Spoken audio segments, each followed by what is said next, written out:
आप सभी का स्वागत है आपके अपने चैनल मैथ बाय महेश में। तो आज की इस वीडियो में हम सिमिलैरिटी पे बेस्ड कुछ क्वेश्चन करेंगे जो कि बोर्ड्स में आए हुए हैं।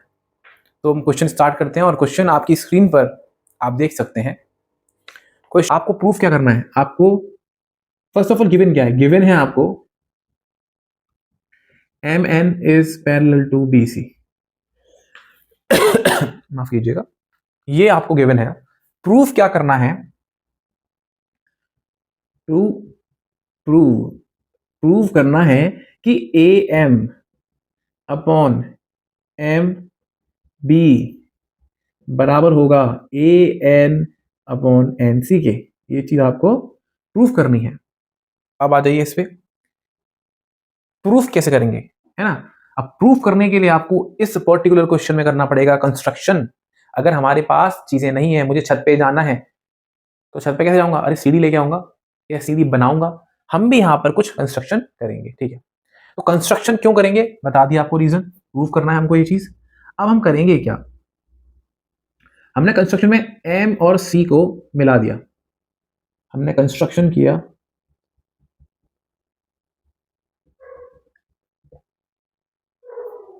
M, हमने बोल दिया mid points M and C and points BN, और BN को भी मिला दिया, BN। और क्या किया, हमने एक परपेंडिकुलर ड्रॉ कर दिया N से, और यहां मान लीजिए पॉइंट इसको O, और यहां से M से एक परपेंडिकुलर ड्रॉ कर दिया AN साइड पर, तो इसे O मान लीजिए, इसे P मान लीजिए।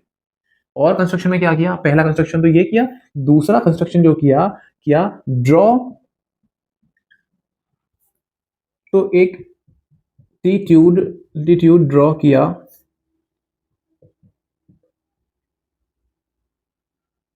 NO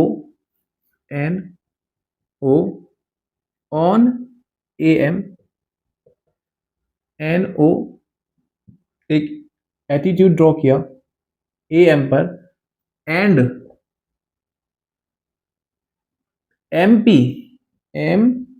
ये एक एटीट्यूड ड्रॉ किया MP किस पे, AN पर, ऑन AM, ठीक है। इस पे हमने ड्रॉ किया। अब क्योंकि हमें ध्यान देना है, हमें AM ऊपर लाना है, MB नीचे लाना है। अगर आप ध्यान से देखेंगे, AM ऊपर है, MB नीचे है, MB नीचे है। अगर मैं ये मानता हूं कि AMN ट्रायंगल, यहां से हम करते हैं प्रूफ इसको, AMN और ANM इन दोनों ट्रायंगल के एरिया का, तो इन दोनों का ट्रायंगल जो है उनका एरिया बराबर होगा, है ना, मानते हैं इस चीज को, ठीक है। एरिया ऑफ ट्रायंगल, शॉर्ट में लिखा है एरिया ऑफ ट्रायंगल AMN कितना होगा, हाफ बेस क्या है, AMN का बेस क्या है, AN है, सॉरी AN है और AM दोनों है। डिपेंड करता है कि आप एल्टीट्यूड कौन सा ले रहे हैं। अगर मैं एल्टीट्यूड NO लेता हूं तो इसका बेस हो जाएगा AM। तो इसका बेस क्या हो गया, इसका बेस हो जाएगा, देखो बेस, ध्यान रखना ट्रायंगल में बेस हमेशा वो माना जाता है जिसके ऊपर एक एल्टीट्यूड गिरता है परपेंडिकुलर। तो अगर मैं बोलता हूं यहाँ पे, तो इसका बेस होगा BC। ऐसे ही इसका बेस यहाँ पे क्या होगा, इसका बेस होगा AM, हाफ, लिख देते हैं, ट्रायंगल का जो फॉर्मूला होता है वो क्या होता है, हाफ बेस, बेस का तल इंटू हाइट, ऊंचाई, ये इसका फॉर्मूला होता है। बेस कितना है, बेस है AM, हाइट कितनी है NO। ऐसे ही इधर ध्यान दीजिएगा, area of triangle a m n, इसको हम ये भी तो लिख सकते थे ए एम एन को कि हाफ बेस। अब बेस यहां पे हमने ए एन लिया था पहले वाले में, सॉरी ए एम लिया था, तो दूसरे वाले में क्या लेंगे ए एन इंटू हाइट क्या है यहाँ पे, या पहले वाले में एन ओ लिया था, एन ओ लिया था, दूसरे वाले लेंगे एम पी तो ये फर्स्ट मान लीजिए, ये सेकंड मान लीजिए, है ना।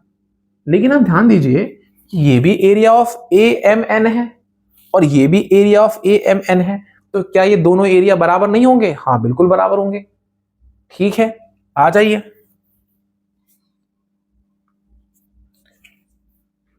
इक्वेशन लिखते हैं area of triangle a m n will be equal, बराबर होंगे area of triangle a m n. तो फर्स्ट इक्वेशन के अकॉर्डिंग क्या था, half area a m N का हाफ बेस क्या है ए एम, हाइट क्या है एन ओ। लेकिन सेकेंड इक्वेशन के अकॉर्डिंग क्या है, एरिया हाफ बेस है ए एन इंटू हाइट है एम पी। अब ध्यान दीजिए, हाफ से तो हाफ कट गया, ठीक है, तो बचा क्या, बचा a m into n o बराबर a n into m P.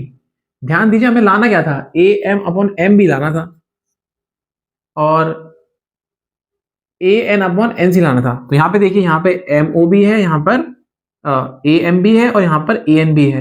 हम करेंगे क्या, इनको एक तरफ ले लेते हैं, क्योंकि यहाँ पे देखिए इसको हम नीचे ला सकते थे ना, a M upon a n. तो हमने क्या हमने ए एम इसको तो यहाँ लिख दिया, इसको इसके नीचे लिया है क्योंकि बराबर का साइन लगाए, तो ए एन कर दिया हमने इसको, और एन ओ को हम एम पी के नीचे ले आए, तो m p upon n o. ये इंपॉर्टेंट चीज हो गई। अब इसको मान लीजिए आप इक्वेशन थर्ड, ये इंपॉर्टेंट रेशियो है क्योंकि हमें एक चीज तो मिल चुकी है, बस हमें एक चीज और देखनी है, ठीक है।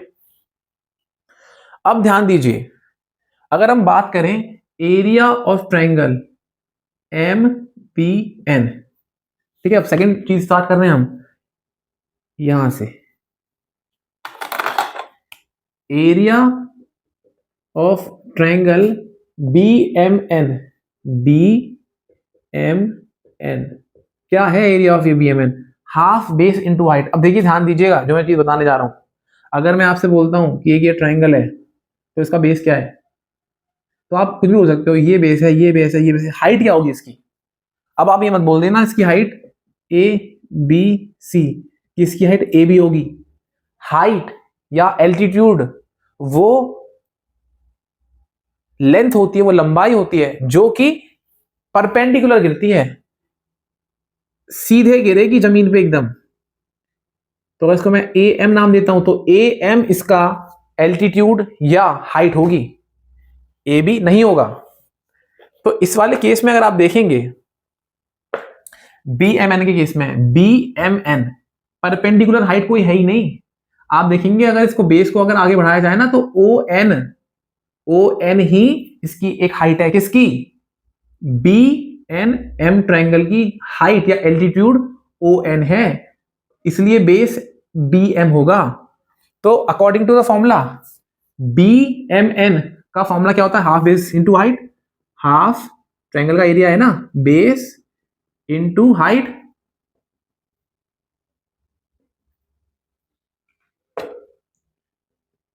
बेस क्या है इसका, बेस है बी एम, लिख दिया बी एम।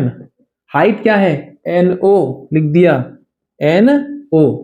अब अगली बार इस ट्रायंगल का तो निकल गया, अब हमें एनसी चाहिए, तो एनसी आ रहा है इस ट्रायंगल में, तो क्या होगा C N M, area of triangle C N M क्या होगा, half base into height. Base क्या है इस ट्रायंगल का, सी एन है बेस, क्यों है, क्योंकि एम पी इस पे परपेंडिकुलर गिर रहा है एल्टीट्यूड, तो बेस हो गया इसका CN, हाइट हो गई MP। अब अगर आप ध्यान से देखेंगे और एक ये प्रॉपर्टी होती है कि अगर एक क्वाड्रिलेटरल, ये 4 साइड है इसकी, और इस पे ट्रायंगल बन रहा है, मान लीजिए ABCD, तो ये जो ट्रायंगल है ना ADC और DCB, देखो ये लाइन AB और DC तो पैरेलल है। तो अगर कोई ट्रायंगल जिसका बेस सेम हो, तो इस वाले ट्रायंगल का बेस क्या है DC, और इस वाले ट्रायंगल का बेस क्या है DC। अगर किसी दो ट्रायंगल के बेस सेम हो और दो पैरेलल लाइन के बीच में वो बन रहे हो, टच कर रहा है ना इसको, तो इस ट्रायंगल का एरिया इस ट्रायंगल के एरिया के बराबर हो जाएगा। ये प्रॉपर्टी है। इसी के अकॉर्डिंग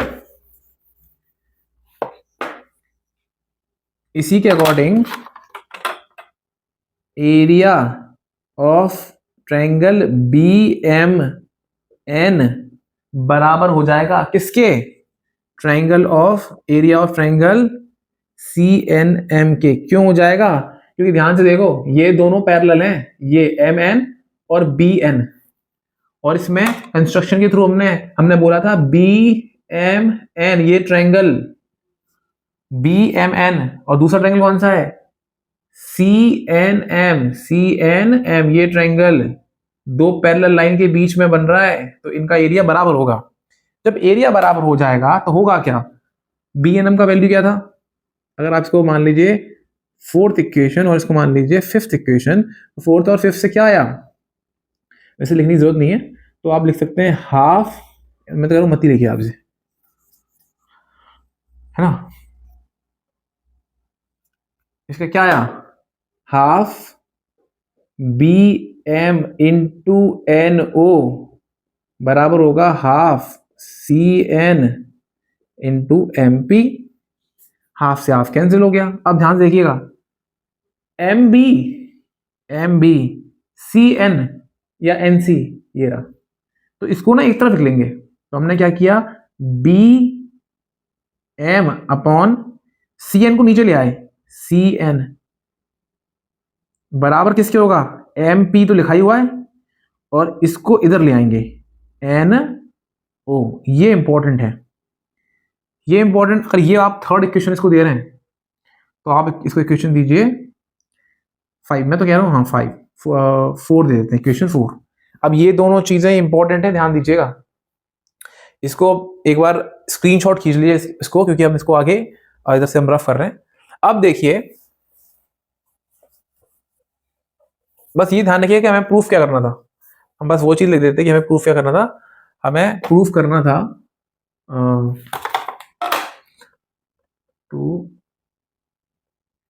हमें प्रूफ करना था कि AM अपॉन MB बराबर होगा AN अपॉन NC के।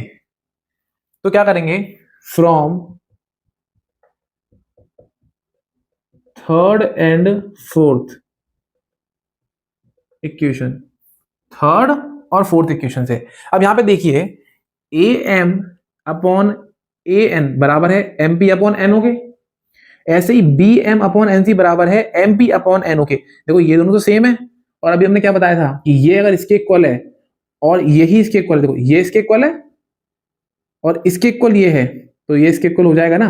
मतलब अगर 1 इक्वल है 2 के और 3 इक्वल है 2 के, तो 1 तो 3 के इक्वल हो गया। यही चीज हम यहां करते हैं, तो इससे क्या हो जाएगा, AM अपॉन AN बराबर हो जाएगा, किसके बराबर हो जाएगा, BM अपॉन CN। अब ध्यान से देखिए, आपको प्रूफ क्या करना था, आपको प्रूफ करना था AM अपॉन MB। देखो AM तो ये रहा, MB ये रहा। अगर मैं लिखता हूं कि अगर कोई चीज लिखता हूं कि A upon B is to C upon D, तो क्या मैं ऐसे इसका लिख नहीं सकता, इसका इंटू इससे A क्रॉस D बराबर B क्रॉस C। तो अब मैंने क्या किया, C को ले आया इस तरफ, A अपॉन सी और डी को ले आया इस तरफ, मतलब हम क्रॉस कर सकते हैं अब आराम से, सी को इधर ला सकते हैं और बी को ऊपर ला सकते हैं, है ना, यही तो हुआ इससे। तो अब क्या करेंगे हम, बी एम को तो नीचे ले आएंगे, A M upon B M, अब ये इधर आ गया तो ये ऊपर चला जाएगा, equals to A N upon C N. और अगर आप ध्यान से देखेंगे तो वही चीज प्रूफ हो गई है, देखो चाहे बोलो सी एन चाहे बोलो एन सी, बात तो एक ही है, रेखाखंड है ना वो, देखिए लाइन सेगमेंट तो आप बोल सकते हैं ए एम ऐसे करके अपॉन एम बी है, और बी एम लिखा है तो ऐसे कर दो, एम बी लिख दो, बराबर वो ए एन है, ये भी ए एन है, ए एन अपॉन ये एन सी था, ये सी एन था, तो इसे एन सी लिख दो, हैंस प्रूव्ड।